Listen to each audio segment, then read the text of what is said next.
কারণে আমাদের জেলাটা যদি হয়, জেলা হওয়ার পরে আমাদের যদি এরকম হাইওয়ে দেওয়া হয়, তাহলে আমরা স্বয়ংসম্পূর্ণভাবে বিশ্বের দরবারে আমরা মুখ উজ্জ্বল করে দাঁড়াইতে পারবো।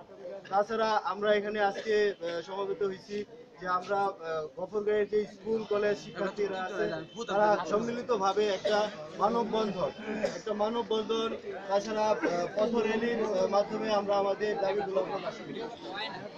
আর তাছাড়া যে ব্যাপারটা এখানে উল্লেখযোগ্য সেটা হচ্ছে যে আমরা সবাই মোটামুটি ভাবে ফেসবুক চালাই। আমরা সবাই ফেসবুক চালাই, ফেসবুকে সবাই অ্যাক্টিভ। সবারই কি ফেসবুক আইডি আছে না? ফেসবুকে আমরা মোটামুটি ভাবে অ্যাক্টিভ হয়েছি। ফেসবুকে গফরগাঁও জেলা চাই নামে একটা পেজ ওপেন করা হয়েছে। ফেসবুকে গফরগাঁও জেলা চাই নামে একটা পেজ ওপেন করা হয়েছে। সেখানে আমরা যেটা ধারণা নিচ্ছি যে গফরগাঁয়ে এই মুহূর্তে গফরগাঁয়ে 6,50,000 লোকের বসবাস। গফরগাঁয়ে 6,50,000 লোকের বসবাস। সেই সূত্র মতে আমাদের আশা হচ্ছে আমরা গফরগাঁওবাসী আমাদের প্রিয় ভাই বোনদের কাছে আমাদের আশা হচ্ছে যে গফরগাঁয়ে যে গফরগাঁও জেলা চাই নামে যে পেজটা ফেসবুকে ওপেন করা হয়েছে সেখানে 2 লক্ষ লাইকের মাধ্যমে অ্যারেঞ্জমেন্টের মাধ্যমে আমরা লাইক দিয়ে একাগ্রতা প্রকাশ করব এবং লাইক দিয়ে শেয়ার দিয়ে কমেন্ট করে আমরা এটা উপরের পর্যায়ে নিতে সাহায্য করব। আমরা যারা ফেসবুক ইউজ করি তারা আজকে অবশ্যই যা আমাদের ফেসবুক প্রোফাইলে যা গফরগাঁও জেলা চাই নামে যে পেজটা আছে সেটা সার্চ দিব, সার্চ দিয়ে পেজের মধ্যে লাইক দিব।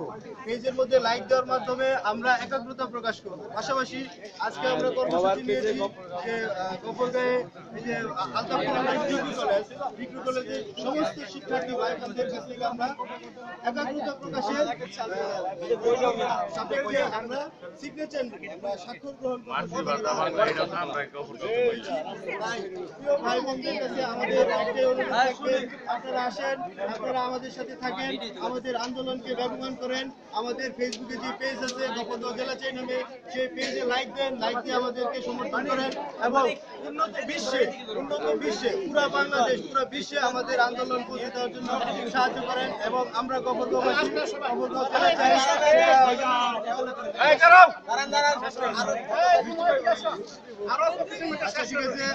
আমরা সবাই একা ছিল ইনশাআল্লাহ।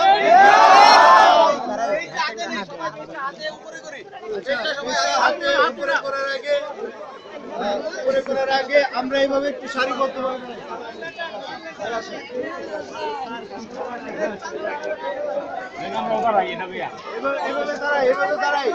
দাঁড়াই সারিবদ্ধ এক সাইড একটা সাইড সাইড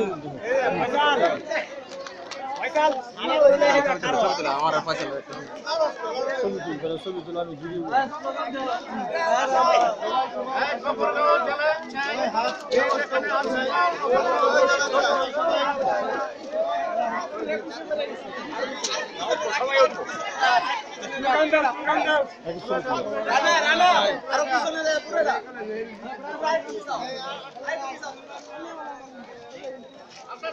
আপনারা